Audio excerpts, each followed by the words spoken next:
Welcome to Sinister Black Echoes, where we'll share horror stories that make your skin crawl. Today we have 3 short true stories. Each story is different, but all 3 will make you paranoid. Stay tuned to find out what happens. So, this happened in 2013 and I was 17. My family was looking at this house and the owner showed up and talked with my parents. Seemed like a nice older man, and he built the house himself. It's a pretty nice 2-story house overlooking a river. Anyway, I was standing back watching everyone talk, and as the owner is talking and laughing, there's a break in the conversation where he turns away from my parents and his expression completely and instantly changes from happy to the most sinister and hateful scowl I've ever seen. I don't think he noticed me watching. It probably appeared to be that I was on my phone as my head was down. As soon as he turned back, he instantly went back to smiling. It was so creepy and honestly made me feel sick. I told my mom, who said it was weird, but maybe he's just awkward. So, we got the house. We moved in, and the next weekend my family is going to church, but I don't feel like going. So, they all leave me at home. It's Sunday morning about 11 a.m. when I hear really loud banging outside. It's rhythmic and coming from the side of the house. I was on the other side of the house on the 2nd floor. Honestly, my dumbass thought it was maybe the wind. It was stormy that day, and I didn't think much of it. It stopped after about 5 minutes. 10 minutes later, I hear walking around downstairs. Chairs moving. Kitchen cabinets opening and the fridge opening. I immediately quietly go lock my door, grab my baseball bat, and call 911. While I tell them my address, I text my mom and tell her that someone is in the house and that I've called 911. At that point, the 911 operator said that someone was 10 minutes out. I tell her SHHH because I heard steps walking towards the stairs. Basically, the house is so thin I could track where he was in the house. At this time, my mom responded that she's on her way. She's 30 minutes away. So here is a 17-year-old, 5 foot 2 inches, 100-pound girl hunkered in her room, full well knowing that if he came in he'd overpower me and take the bat. I was freaking terrified. I heard him walk down the hallway towards my door. I saw the handle turn and stop. It was locked. And I heard him stand there. He didn't move. I could hear his breathing. It felt like forever, but really, I think it was about 10 seconds. I heard him turn and go back down. I heard the back door open and shut. And about 3 minutes later, the police pulled up. The 911 operator asked me if I could let them in or if they needed to force it. I knew he had left, so I let them in. No one was there, no sign of forced entry, nothing. When my mom got there, she looked at my stepdad and asked if he had changed the locks. He hadn't. I think the creepiest part, and what really validated my story, was that my mom had just vacuumed the hallway. And there were shoe prints that were larger than anyone in our house. And the police hadn't been up there. And they stopped just outside my room. He died about a year after that.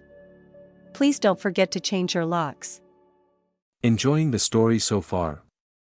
Make sure to hit that like button and subscribe to our channel for more captivating content like this.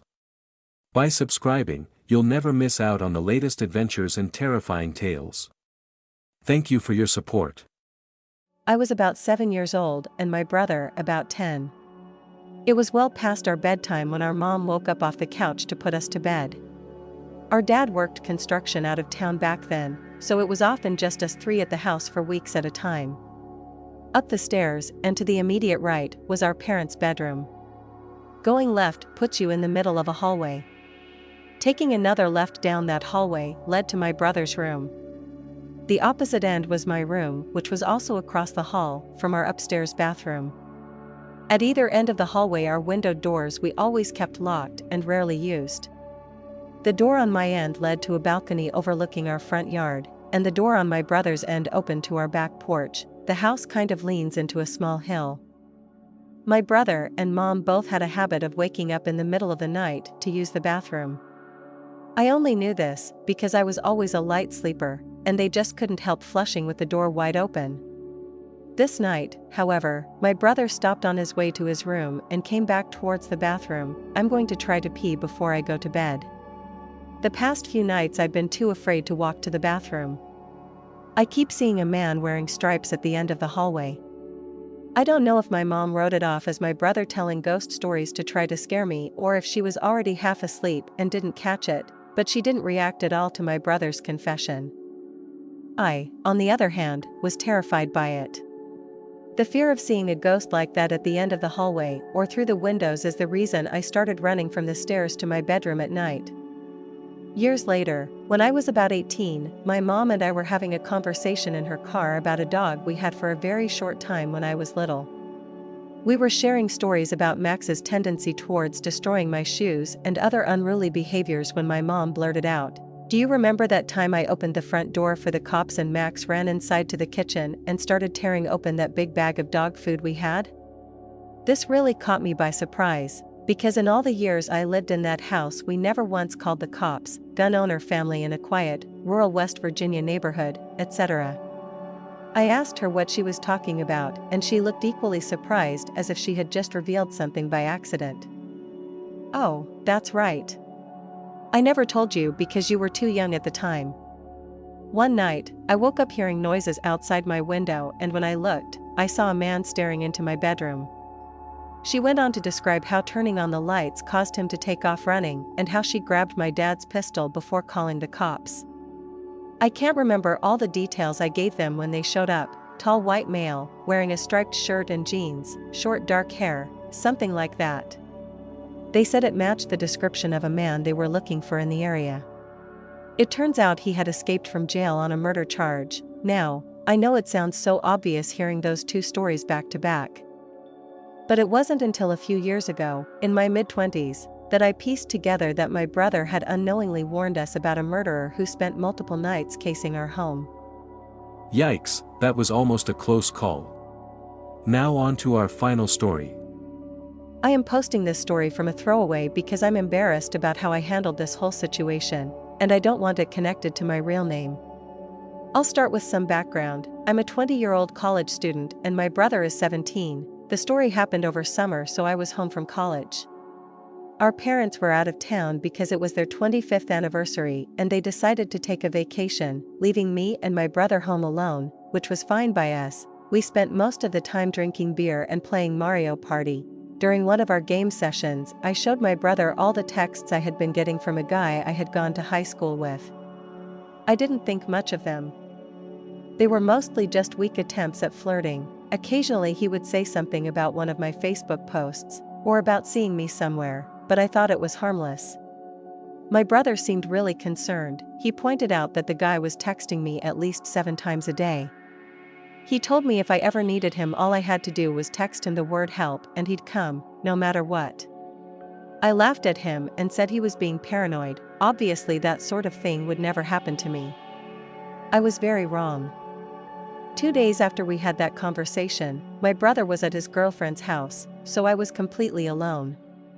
Me being the dummy I am, I posted on Facebook, "Home alone tonight," sad face emoji. About 45 seconds after posting it, I got a message from the guy saying he could be at my house in 5 minutes, and that he wanted to spend time with me. I told him no, but thanked him for offering. He responded by saying it was too late and he was already on his way. I told him no again, but he insisted that I spend time with him, and he said he had something special planned for us tonight. I again said I wasn't interested, to which he responded, "Too late, I'm already here."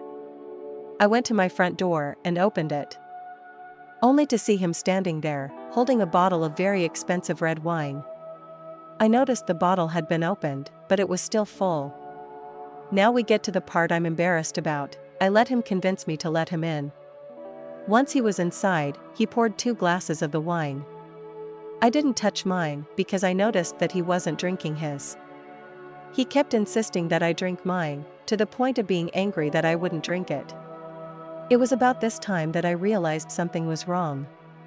I excused myself and went to the bathroom, where I texted my brother. When I left the bathroom, I noticed the guy had stood up and had his eyes locked on me. He looked furious. He mumbled something about how I hadn't done it the easy way. He started moving towards me and I froze. His eyes looked like those of an animal. I completely froze up. I wanted to fight and scream, but I just couldn't move at all.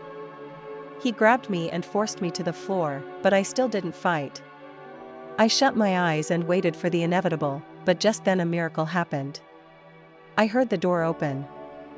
My brother came flying in, calling out my name and asking if I were all right. My attacker stood up and tried to run, but my brother grabbed him and wrestled him to the ground. He pinned my attacker down. This said the single most intimidating thing I've heard him say in his life: "If you text her again, I'll hurt you. If you look at her again, I'll hurt you. If you touch her, I'll unalive you." He then dragged the guy out of our house and threw him to the pavement. I've never heard from him again. After talking to my bro later that night, I learned that his girlfriend's parents weren't home that night. He skipped out on almost definitely having a fun night to come save me without a single question. And that wraps up this video.